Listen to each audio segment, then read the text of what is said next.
I ever saw was the one in my father's workshop.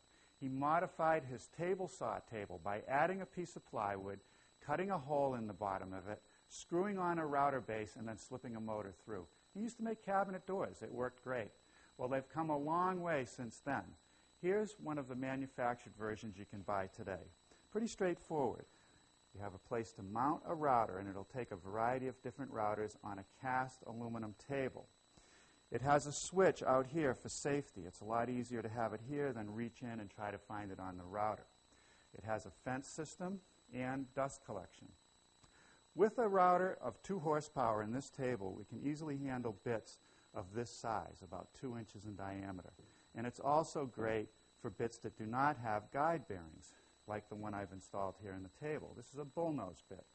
Now, once the bit is in, the first thing I want to do is adjust the fence, the throat. I want to keep it as close to the bit as possible. That's for safety and for good dust collection. I lock that in place. I've already adjusted this fence to be sure that I get the full profile cut when I run it through the router. But I have to adjust the height. And this table has a feature where I can put this knob and shaft through, raise the router up and down. It's a lot easier than reaching underneath until I get it right where I want it, right there. Then I can lock it off. And the first thing I'm going to do is run about 6 inches of this edge.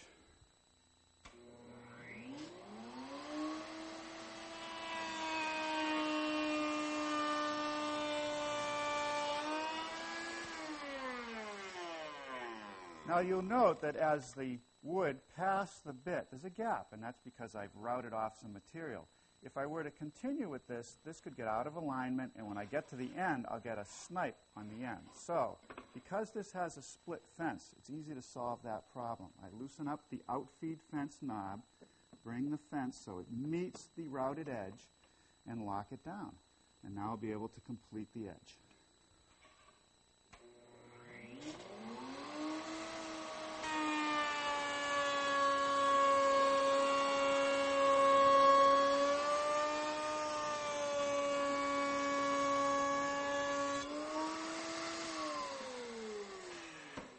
A nice bullnose profile and no snipe on the end. Another alternative to the factory-built router table is to build your own, like this one, our deluxe router station. Thousands of you have written in for the video and built your own. There's a lot of good features. It has a good height, which makes it easy to work at. It has a large table, so it's easy to run long stock through. And if you want to make really long moldings, you can add a roller stand, and it makes that job very easy. It's solid. It's not going to move around. It has a high fence, which is good for running pieces vertically and having a place to clamp things on, such as feather boards. It has a heavy-duty plate for the router. It'll take up to a 3 1/4 horsepower router like this one, which means it'll handle any size router bit. It has good dust collection, good solid dust collection. It has a track for a miter gauge, which you might use occasionally. And bit storage couldn't be more convenient, right here at the router station. Also, additional storage for other router accessories. Now, the fence is split, both in-feed and out-feed, so that I can move it and close the throat of the router bit. But it's not split side to side. So if I want to run a molding, like the one we did earlier, that bullnose, what I do is run a piece in, measure that gap, make a shim equal to the gap, apply some double-stick tape, and simply attach it to the outfeed fence, and then I'll have support as I run the piece through.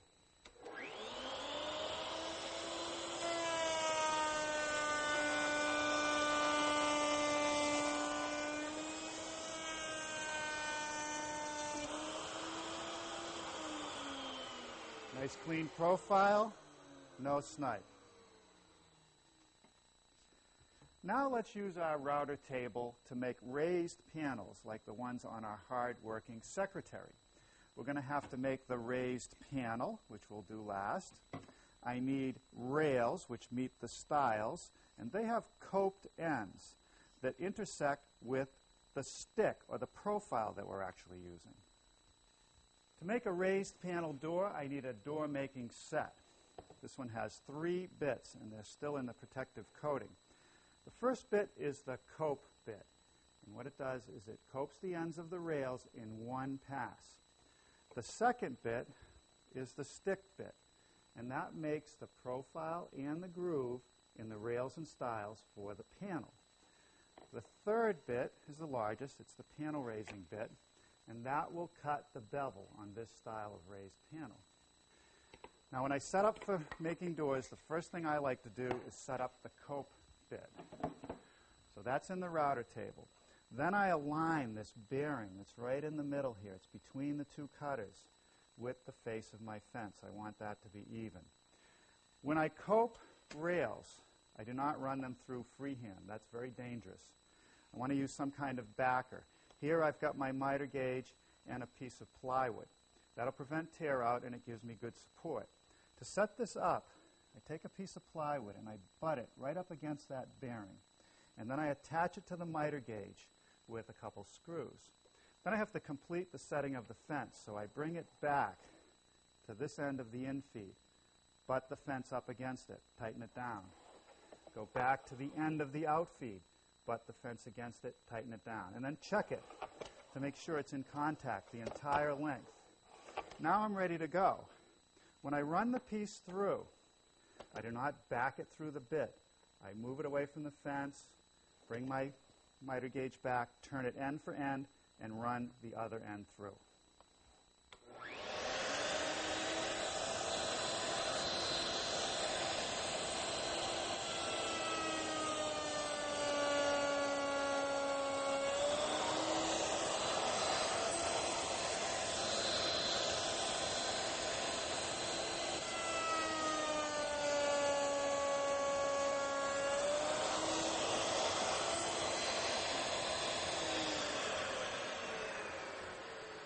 And that's how we cope the ends.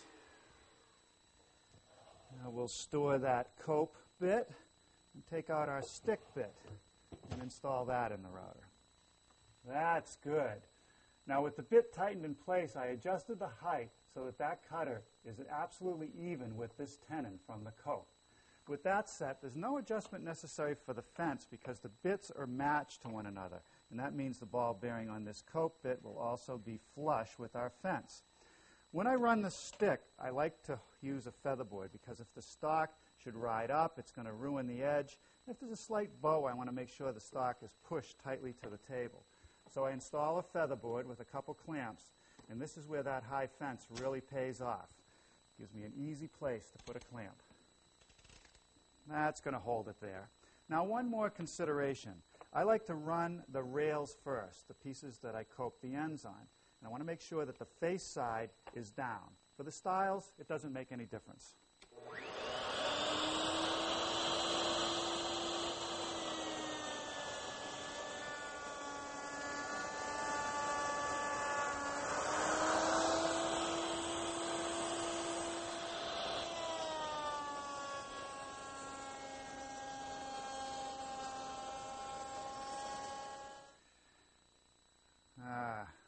Look at that, a beautifully machined joint.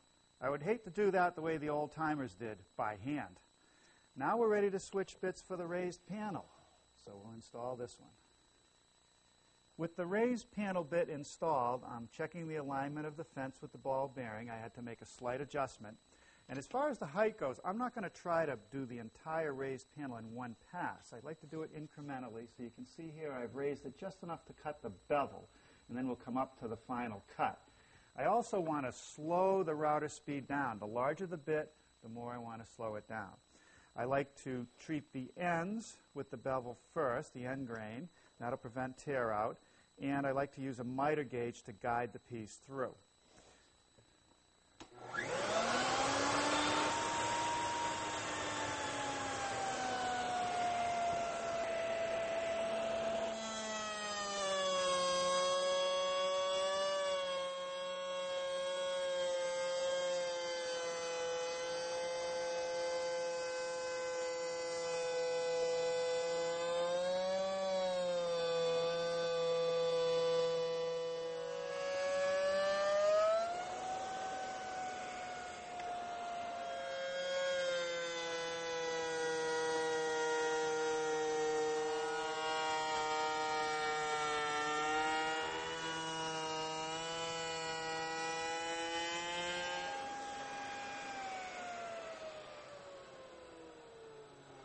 right, that's the first pass. Now raise the bit up slightly and do it all over again. All right, I'll bring it up a little bit more and run it again.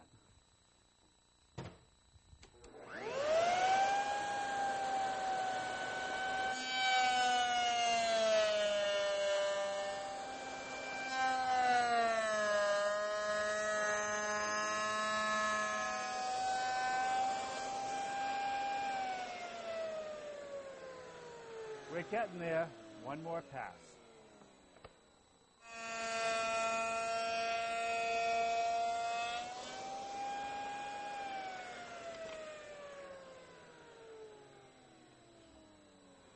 I just want to check it. Should be just a snug fit. And that's good. Before I ever glue up a door that I've machined, I do a dry fit.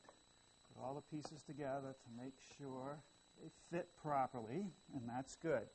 Now when I get ready to glue it, I'm only going to apply glue where the rails meet the stiles. No glue on the panel. I want that to move freely and be able to expand and contract. Now once the glue dries, I'll trim off the excess stile and make sure the door is square. And that's how you make a raised panel door with a router. The router table is a great device to make blind cuts for stopped mortises or grooves. Let's say I want to make a groove from this mark to this one and then jump over and start again from here to here. First thing I do is set up the bit that I want to use. In this case, a 3/8" spiral cutting bit, and I've adjusted the fence so that the cutter will be right in the middle of the stock. Set the height at 3/4 of an inch. Now I need to know where the bit is, so what I'm going to do is take this block of wood, which is cut nice and square, put it up against the fence and rotate the bit to the high point. Once I have that on the leading edge, I can put a pencil mark up on my fence and then do the same thing on the trailing edge. Now the procedure is to take the piece of wood, which has been marked on both sides where the groove, a stopped groove, is going to be located.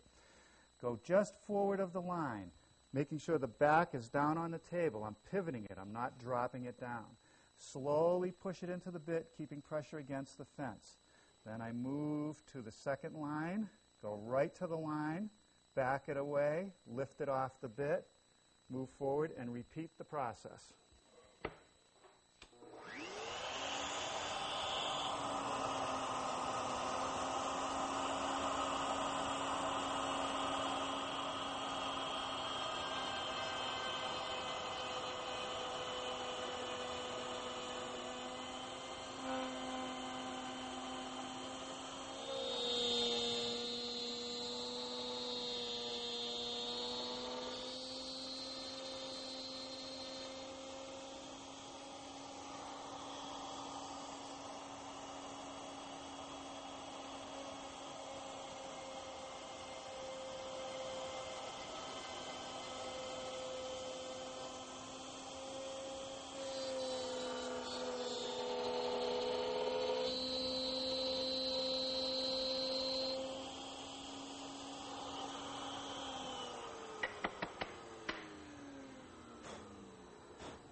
And it's as simple as that. Over the years, we've made numerous jigs to use with our router. This one right here is actually a template with which I was able to cut out the arch for our redwood arbor. Over in the corner, there are a couple more. This one with the chevrons I used to make the louvered doors for the teak bar. And this one is very useful. It's for making holes for adjustable shelf pins in cabinets and bookcases with a collar in the router. One of the most useful ones is a circle cutting jig, which is this right here. You can buy them commercially. This one I made in the shop. It replaces the standard sub-base of the router, made out of plywood. It has an adjustable pivot pin for different radius settings. You might think of it like a compass, the point of the compass being the pivot pin, and the pencil being the router bit. And as it spins around on that pivot, it cuts a perfect circle. It works great. Now you can make all different sizes. This is a giant one that I made to cut a half circle in a floor for a circular staircase area. And this will cut a radius of up to 3.5 feet. Now recently, in fact just today, we received a letter and some photographs from one of our fans who built this moon gate. And in his note he says, "This is just the project I needed to justify finally buying a router." That's great. Now let me show you how to use the circle cutting jig. First, the work. I put down a sacrificial substrate on top of my work table because I'm going to be cutting all the way through this piece of 1/2-inch plywood. I've clamped the plywood in place, and I'm going to be interested in keeping the pizza, not the box. I want the circle. I've laid out where I want my pivot point to be. Take this 1/4-inch bit and drill a shallow hole. Okay, now I want to show you the router bit. It's a 1/2-inch bit, 2-flute bit. What I'm going to do next is raise that bit up first, drop the pivot point in that hole, and then to set the router depth, I'm going to bottom it out onto the plywood, then take a scrap piece of plywood and set this stake. I want the thickness of the plywood plus a little more. Now on this router, the turret turns rather than the stake. I'm not going to cut all the way through in one pass. Probably 3 will do it.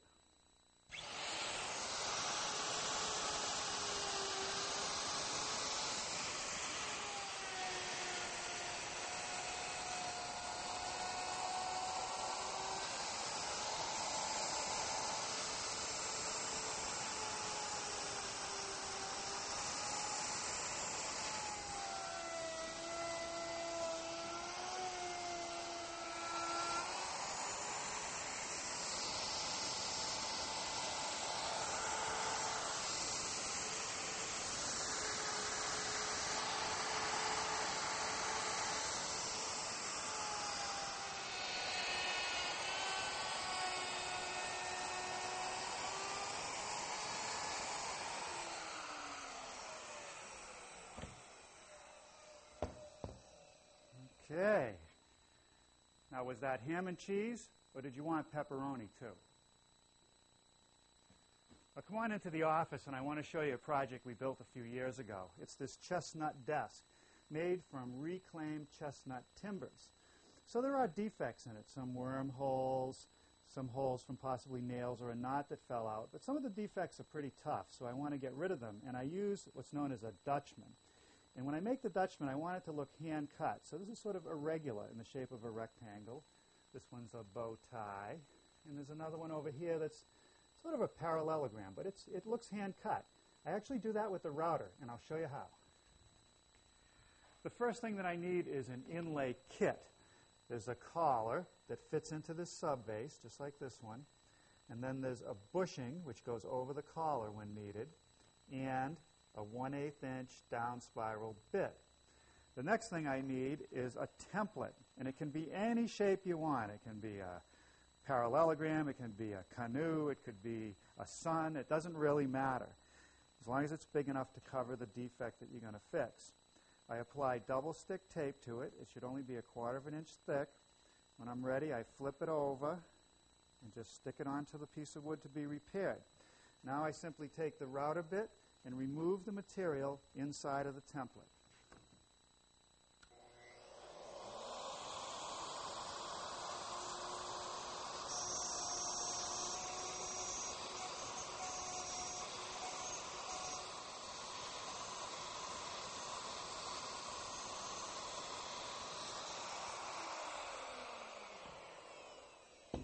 That came out pretty good.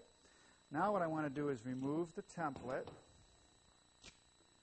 Okay, and hope that my double-stick tape stayed on it, which it did. Now this piece will become the patch. So we press the template back on, slide this piece out of the way, clamp this one on. And now what I want to do is remove the bushing right there. Pop this off. And now the important thing to do is just cut around the perimeter of the template. So first I'm going to push the router down, slide that collar against the edge, plunge in, and make one pass around the edge.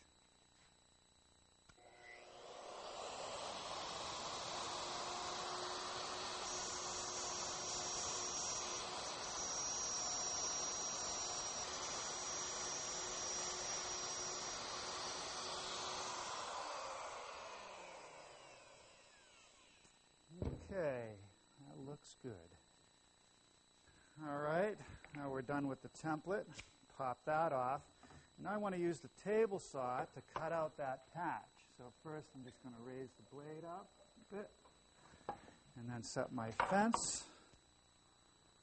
I want it right there, and we'll cut through it.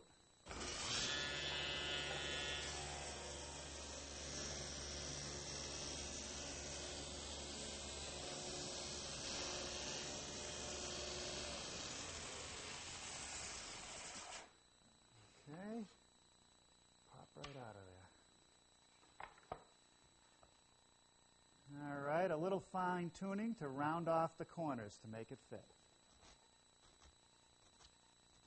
All right, now a little bit of glue. Take the piece and set it in position. Block of wood. Tap it down. And when the glue is dry, I can sand it flush. And that's how we make a Dutchman fit, whether he likes it or not. I wanted to show you one of the more popular outdoor projects that we've built over the years, this pergola. It's been out here about 10 years and it's holding up well. And one of the nice features are all the decorative elements that are cut on the different parts. Now they look tricky, but not with a router. Now here's a sample that represents one of the rafter ends. I laid it out using this template, and then I cut it on the bandsaw, leaving 1/8 of an inch proud of the line. Now I want to reattach the template, because that'll become the guide for the router.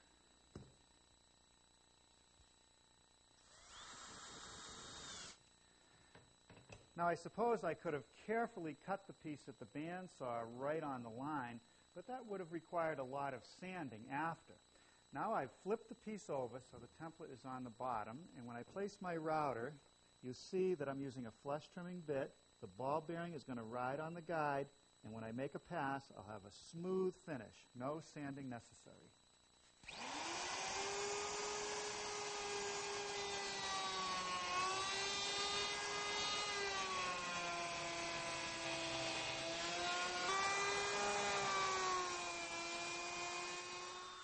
The other advantage to this method is that by using a template, I can make dozens of these pieces and they'll all be exactly the same. Well, you've just seen a few of the thousands of things you can do with a router. Let me show you what we're going to build next time. It's called a corner table or a handkerchief table because of the shape of the drop leaf. But it's the wood we use that has an interesting story, and you'll hear all about it next time right here in the New Yankee Workshop. Funding is provided by